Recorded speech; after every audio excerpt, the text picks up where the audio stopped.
Hi ஹாய்ஸ். நம்ம நம்மளோட வீடியோவில் வந்து டிசிஎம்எல் இருக்க 5 புக்கோட டாபிக் எக்ஸ்ப்ளனேஷனை பற்றி பார்த்தோம். இன்றைக்கி வந்து இருக்கிற இந்த 4 புக்கில் நம்ம முதல்ல இருக்க முக்கியமான புக்கு வந்து கூட்டுறவு சட்டமும் கூட்டுறவு கருத்தியல் நடைமுறையும். ஆக்சுவலாக இந்த 2 புக்கு மட்டுமே பார்த்திங்கன்னா நம்ம கேட்க போகிற டிசிபி எக்ஸாமில் 100 மார்க்கில் 50% ஆஃப் தி சிலபஸை இது 2 புக்கும் தான் கவர் பண்ணுது. அப்படிங்கும்போது நம்ம முதல்ல இந்த 4 புக்கையும் பார்க்கலாம். முதல்ல இந்த 2 புக்கை கவர் பண்ணலாம். அதில் வந்து ஃபஸ்ட்டு இம்பார்ட்டண்டாக இந்த கூட்டுறவு சட்டத்துக்கு தான் அதிக இம்பார்ட்டன்ஸ் தர்றோம். ஆக்சுவலாக இந்த கோஆப்ரேட்டிவ் லா புக்கில் வந்து மொத்தம் வந்து 42 பாடம் இருக்குது. அதில் வந்து கூட்டுறவு சட்டம் அது அது அது சம்மந்தப்பட்டது 16 பாடமும், கூட்டுறவு அதோடைய தொடர்புடைய சட்டங்கள் வந்து 26 பாடமும் இருக்குது. இந்த 26 பாடமும் ஒரு 3 டேஸில் நம்ம கவர் பண்ணிடலாம். இந்த கூட்டுறவு சட்டம் மட்டும் ஒரு 3 டேஸில் கவர் பண்ணிடலாம். ஆக்சுவலாக இதெல்லாம் ரொம்ப இம்பார்ட்டன்ட்டு. அதுக்கேற்ற மாதிரி நம்ம வந்து முடிஞ்ச அளவுக்கு நம்ம கவர் பண்ணலாம். இப்போ நம்ம வந்து பாடத்துக்குள்ளே போகலாம். ஆக்சுவலாக நீங்கள் இது பார்க்குறீங்கன்னா நீங்களும் டிசிஎம் புக்ஸ் எடுத்துக்கோங்க கையில். இல்லைன்னா பிடிஎஃப் இருக்குது, டெலிகிராமில் ஜாயின் பண்ணிக்கோங்க. நான் எல்லா புக்ஸும் பிடிஎஃப் அனுப்புகிறேன். அந்த புக்ஸை இப்போ ஆக்சுவலாக பிரிண்ட் அவுட் எடுத்து நீங்கள் வந்து பிடிஎஃபாக படித்தா தான் ஆக்சுவலாக இது செட் ஆகும். அப்படிங்கும்போது இப்போ நாங்கள் வந்து கரெக்டாக ஓவராலாக சொல்கிறேன். இப்போ நீங்கள் ரொம்ப ஓவராக காம்ப்ளிகேட் பண்ண வேணாம். ஃபுல்லாக லைன் பை லைனாக படிக்கணும், புக்கு ஃபுல்லாக படிக்கணும் அப்படிங்கிற நீங்கள் எந்த ஒரு கஷ்டம் பட தேவையில்லை. ஆக்சுவலாக நீங்கள் வந்து ஒன்ஸ் இந்த புக்ஸ் ஒரு பேஜை ஃபுல்லாக வாசித்து பார்த்தீங்கன்னா அதில் இப்போ நான் மார்க் பண்ணியிருக்க போல அந்த இம்பார்ட்டன்ஸ் பாயிண்ட்ஸ் தான் இருக்கும். நீங்கள் படிச்சுக்கிட்டால் மறுபடியும் ஒரு புக்ஸை படித்து ஒரு 1 வீக்கில் கவர் பண்ணி அரௌண்ட் ஒரு 4 to 5 டைம்ஸ் இந்த புக்ஸை வந்து ரிவிஷன் பண்ணாங்களே நீங்கள் வந்து ஃபுல் மார்க் ஸ்கோர் பண்ண முடியும். அது சம்மந்தமாக நான் முதல்ல கூட்டுறவு சட்டத்தில் இருக்கக்கூடிய இந்திய சட்ட வரலாறு, கூட்டுறவு சட்டத்தை பதிவு செய்தல், பிரித்தல் நினைத்தல், இந்த 3 பாடமும் வெரி இம்பார்ட்டன்ட். முதல்ல வந்து இந்திய சட்ட வரலாறு, அது கூட்டுறவு சட்ட வரலாறு முதல் பாடத்தை பார்ப்போம். ஆக்சுவலாக நீங்கள் பக்கத்தை பார்த்தீங்கன்னா பெருசாக எதுவும் இல்லை. நீங்கள் புக்கு வச்சுருந்தாலே புக்கே பார்த்துக்கலாம். ஆக்சுவலாக இந்திய சட்ட வரலாறு என்ன சொல்லிட்டுருக்காங்கன்னா, சட்டம் என்பதற்கு பல கோட்பாடுகள், விளக்கங்கள் பலரால் ஏற்படுத்தப்பட்டுள்ளன. சுருக்கமாக பார்த்தா சட்டம் என்பது அதிகார அமைப்பால் ஏற்கனவே வழக்கத்தில் நடைமுறைகள் வழிகாட்டுதல் அடிப்படையில் ஏற்படுத்த ஒரு தொகுப்பு என வரையறை செய்யலாம். ஆக்சுவலாக ஜென்ரல் டேர்ம்ஸ் தான் கொடுத்துருக்காங்க. இதில் வந்து நமக்கு எந்த ஒரு கொஸ்டினும் பெருசாக இல்லை. நம்ம மெயின் பாயிண்ட் ஆஃப் வியூ இங்கே தான் வரணும். கூட்டுறவு சட்டத்தோட வரலாறு எப்படி ஸ்டார்ட் ஆகுதுன்னு. இது வந்து 18ஆம் மற்றும் 19ஆம் நூற்றாண்டில் ஆங்கிலேயர்கள் வந்து இந்தியாவை வந்து அதிகார ஆட்சிக்குள்ளே கொண்டு வந்தாங்க. அந்த காலகட்டத்தில் தான் வந்து மன்னர்களோட ஆங்கிலேயர் வசம் இருந்துச்சு எல்லாமே. கல்வி, சுகாதாரம் ஆகியவற்றில் நாடு வந்து ரொம்ப பின்தங்கிய நிலையில் இருந்துச்சு. அந்த சூழ்நிலை தான் ஐரோப்பிய நாடுகளை போன்று, இந்த லைன் பாருங்கள், ஐரோப்பிய நாடுகளை போன்று இந்திய மக்களின் பொருளாதார ரீதியாக முன்னேற்றமடை செய்வதற்கு அப்போதைய வைஸ்ராய் கர்சன் பிரபு என்பவரால் பல்வேறு அறிஞர்களின் தலைமையில் குழுக்கள் வகைப்படுத்தப்பட்டன. அதுபோல் மக்கள் வறுமையிலிருந்து விடுபட்டு சுயசார்பு நிலை அடையவும், விவசாயிகள் கடன் பிரச்சனை தீர்வு காணவும் 1904ஆம் ஆண்டு முதலாக ஒரு கூட்டுறவு கடன் சங்கம் கொண்டு வரப்பட்டது. ஆக்சுவலாக 1904 தான் முதலாக ஒரு கூட்டுறவு சட்டம் இயற்றப்பட்டது இந்தியாவுக்குள்ளே. இது வந்து முக்கியமான பாயிண்ட்ஸ். அதுபோல் 1895 சார் ஃப்ரெட்ரிக் நிக்கல்சன் என்பது அறிக்கையை விட்டிருக்காரு. அதில் வந்து 1901 ஏற்படுத்தப்பட்ட பஞ்சக்குழு அறிக்கை ஆகியவை கூட்டுறவிக்கம் தான் மக்களை முன்னேற்றுவது சிறந்த வழி என்று பரிந்துரை செய்தது. இதே மாதிரி இங்கே பாயிண்ட் சொல்லியிருக்காங்க பாருங்கள். 1895 சார் ஃபெட்ரசன் நிக்கல்சன் அறிக்கையை விட்டிருக்காரு. 1901 பஞ்சக்குழு அறிக்கை, அப்புறம் 1904 முதலாக கூட்டுறவு ஒரு கடன் சங்கம்.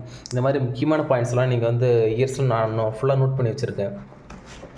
நோட் பண்ணி புக்ஸ் லாஸ்ட் பேஜில் வச்சுருக்கேன். ஆக்சுவலாக இப்போ அந்த இயர் ஆர்டர் வைஸில் இப்போ 1901 பஞ்ச நிவாரண ஆணையம், அப்புறம் 1904 கூட்டுறவு கடன் சங்கங்கள் சட்டம், முதல் கூட்டுறவு சட்டம் ஆங்கில அரசு அறிமுகப்படுத்தியது. அது மாதிரி இயர் வைஸாக எடுத்திருக்கேன். நான் அந்த பிடிஎஃப் கூட உங்களுக்கு ஷேர் பண்ணுறேன். ஆக்சுவலாக இந்த இயர் தான் இந்த லால் இருக்க ஹோல் புக்கில் இருக்க இயர், இந்த இயர் தான். இந்த இயர்ஸ்லாம் நீங்கள் பார்த்தாலே புரியும் உங்களுக்கு. அதே மாதிரி 1901 சார் எட்வர்ட்லா என்பவர் தலைமையில் ஒரு குழு அமைக்கப்பட்டது. இக்குழு கூட்டுறவு சங்கங்களின் வழிமுறைகளை பரிந்துரை செய்தது. கூட்டுறவு கடன் சங்கங்களின் சட்டம் என்ற சட்டத்தை 1904 ஆங்கில அரசு அமல்படுத்தியது. ஆக்சுவலாக இதில் மாதிரி ஒரு கொஸ்டின் வச்சு கேட்பாங்க. 1904 இந்த முதல் கூட்டுறவு சங்கம் இந்தியாவில் அமைக்கப்பட்டது. இந்த எந்த அரசு அமல்படுத்தின்னு கேட்பாங்க. அது ஆங்கில அரசு. ஆக்சுவலாக அடுத்து இம்பார்ட்டன்ட் வந்து இதில் அந்த 1904 கூட்டுறவு கடன் சங்க சட்டம் எத்தனை சரத்து இருந்ததுன்னு கேட்பாங்க. 29 சரத்து. முதல் கூட்டத்துக்கு 29 சரத்து. ஆக்சுவலாக அப்புறம் தான் அதுக்கு என்னென்ன ரூல்ஸ் அண்ட் ரெகுலேஷன், இந்த கிராமத்தில் வந்து நகரத்தை எல்லைக்குள்ளே இருக்கணும், 10 நபர்கள் ஒன்று கூடி இருக்கணும், நகர சங்கம் கிராம சங்கம்னு வகைப்படுத்தப்படும், இதெல்லாம் ஜென்ரல் டைமில் நீங்கள் படிச்சுக்கிங்க. இதெல்லாம் ஆக்சுவலாக இது எப்படி இருக்கணும், எந்தெந்த ரூல்ஸ் அண்ட் ரெகுலேஷன் தான் சொல்லியிருப்பாங்க, இதெல்லாம் முக்கியம். நம்ம முதல்ல வந்து 1904 இருக்க முதல் சட்டம் பார்த்துக்கிறோம். அடுத்து இதில் இந்த 1904 ஏற்படுத்தப்பட்ட சங்கம் வந்து பத்தலை அப்படின்னு 1912 வந்து ஒரு புதிய சட்டம் கொண்டு வராங்க. அதை 2வது சட்டம் 1912ஆம் ஆண்டு கூட்டுறவு சங்க சட்டமும் கொண்டு வராங்க. அதில் வந்து 56 சரத்து இருக்குது. முதல் எழுதில் 29 சரத்து, 56 சரத்து. அந்த 1912ஆம் ஆண்டில் எந்த கடன் சங்கங்களுக்கு கடன் சார்பு சங்கங்களுக்கும் அமைக்கப்பட இச்சட்டம் வழிவகுத்தது, அது மாதிரி இதுக்கான டேர்ம்ஸ் கொடுத்துருப்பாங்க. அப்புறம் இந்த சட்டத்தின் கீழே 1919 வந்து மாண்டக சிம்ஸ்வர்ட் சீர்திருத்தம் ஆரம்பித்தாங்க.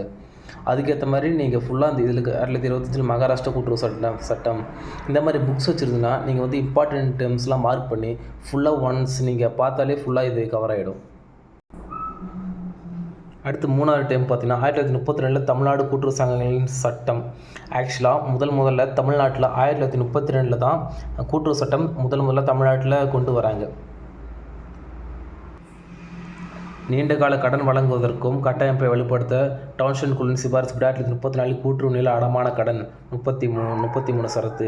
இங்கே ஒரு 1932 தமிழ்நாட்டில் ஸ்டார்ட் பண்ணுறாங்க. அதே 34 கூட்டுறவு நில அடமான வங்கிகளின் சட்டம்னு ஒரு சட்டம் கொண்டு வராங்க. அதில் 38 சரத்து இருக்குது. 1954 அகில இந்திய கிராம கடன் மதிப்பீட்டுக்குழு சிபாரிசுன்னு அடுத்து ஒரு சட்டம். இதனோட அடிப்படையில் தான் சென்னை மாநில அரசும் தமிழ்நாடு கூட்டுறவு சங்கம் 1961 புதிய சட்டத்தை கொண்டு வந்தது. இதில் வந்து 122 சரத்து இருக்குது. எது சென்னை மாநில அரசும் தமிழ்நாடு கூட்டுறவு சங்கம் சட்டம் ரெண்டுமே புதிய சட்டம் கொண்டு வராங்க. இதுக்கு முன்னாடி இருந்த மொத்தம் 3 சட்டம் பார்த்துருக்கோம். ஒரு சட்டத்துலேயும் இது குறையாக இருக்குது, அதை நிவர்த்தி பண்ணுறதுக்காக அடுத்த ஒரு சட்டம் கொண்டு வருவாங்க. இப்போ 4வது பார்த்தா 1961 இன்னொரு கூட்டுறவு சட்டம் வருது. அது வந்து 122 சரத்து இருக்குது. அதில் என்ன ரூல்ஸ் அண்ட் ரெகுலேஷன், இப்போ மத்திய அரசு கூட்டுறவு சங்கங்களில் பங்கு தொகை செலுத்தி சட்டம் வழிவகுத்தது, இந்த மாதிரி முக்கியமான டேர்ம்ஸ்லாம் இருக்கும். அடுத்து கடைசியாக ஒரு சட்டம் 1983 தமிழ்நாடு கூட்டுறவு சங்கங்கள் சட்டம் 184. அப்புறம் இதுலேயும் சில கண்டிஷன்லாம் கொடுத்துருப்பாங்க. இதில் 184 சரத்து இருக்குது. அதே போல் இப்போ அடுத்து முக்கியமான விஷயம், இப்போ நம்ம யூஸ் பண்ணிருக்க கூட்டுறவு சட்டம் வந்து கடைசி 1988 கொண்டு வந்த சட்டம். இது 190 விதிகள் இருக்குது. இச்சட்டம் என்பது தற்போது வரை தமிழ்நாட்டில் நடைமுறையில் உள்ளது. இது ரொம்ப முக்கியம். இப்போ நம்ம யூஸ் பண்ணிருக்க கூட்டுறவு சட்டம் எல்லாமே 1988 வந்து 196 விதிகள் கொண்ட ஒரு சட்டம். அதற்குரிய நோக்கங்கள்லாம் கொடுத்துருக்காங்க. அப்புறம் சட்டத்தின் வகைகள், அது நிலைமுறை சட்டம், நடைமுறை சட்டம், வழக்குமுறை சட்டம்னு ஆக்சுவலாக ஏகப்பட்டலாம் இருக்குது. ஆக்சுவலாக இப்போ இந்திய கூட்டுறவு சட்ட வரலாறு எடுத்துக்கிட்டோம்னா, இப்போ நாங்கள் புக்கு கீழே மார்க் பண்ணியிருக்கேன் பாருங்களேன். 1904 கூட்டுறவு கடன் சங்கங்கள் சட்டம், அடுத்து 12 2வது சட்டம், 19 மாண்டேக ஜேம்ஸ் கோடு, 32 தமிழ்நாடு கூட்டுறவு சங்க சட்டம், 34 54 60 83 84. இந்த இந்திய சட்ட முதல் பாடத்தில் மொத்தம் இந்த 8 சட்டம் தான் இருக்குது. இந்த 8 சட்டம் இது எத்தனை சரத்து இருக்குதுன்னு படிச்சுக்கிட்டு இதுக்கான டேர்ம்ஸ் அண்ட் கண்டிஷன் இதை படித்தாலே இந்த ஃபுல்லாக கவர் ஆகிடும். ஆக்சுவலாக இதே மாதிரி 2வது பாடம் 3வது பாடம்லாம் நிறையா இருக்குது. ஆக்சுவலாக இந்த ஃபஸ்ட்டு வீடியோ மட்டும் கொஞ்சம் லென்த்தாக கவர் பண்ணிடுச்சு. இதுக்கப்புறம் வர வீடியோலாம் இந்த 2வது 3வது பாடம்லாம் ஃபுல்லாக நான் ப்ரிப்பேர் பண்ணிட்டு உங்களுக்கு ஷார்ட் அண்ட் ஸ்வீட்டாக உங்களுக்கு எக்ஸ்பிளைன் பண்ணுறேன். நீங்களும் ப்ரிப்பேர் பண்ணிகிட்டே இருங்க. Okay, thank you.